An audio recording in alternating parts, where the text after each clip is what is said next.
ఆత్మానుసారముగా నడుచుకొనుడి, అప్పుడు మీరు శరీర ఇచ్ఛను నెరవేర్చరు. ఈ అంత్యకాలంలో చాలామంది జీవితాలు నాశనం కావడానికి కారణం శరీర ఇచ్ఛలను వాళ్ళు నెరవేర్చుకోవడంలో ఉన్నారు. కాబట్టి ఆ శరీరం చెప్పినట్లుగా వాళ్ళు చేస్తున్నారు కాబట్టి చాలామంది జీవితాలు నాశనం అయిపోతున్నాయి. దేవుని లేఖనం ఏం చెప్తుందంటే ఆ శరీర ఇచ్ఛలను మనం నెరవేర్చే వారంగా ఉండకూడదు.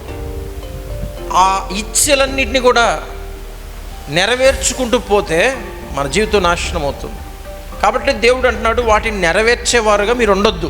అందరూ అనుకుంటారు నేను శరీర ఇచ్ఛలు నెరవేర్చకూడదు అనుకుంటారు, కానీ వాళ్ళు ఉండగలరా? ఉండలేరు, బలహీనంగా ఉన్నారు.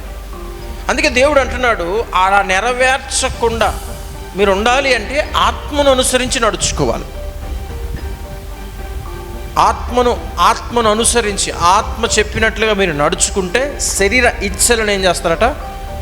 మీరు నెరవేర్చకుండా జీవించగలుగుతారు.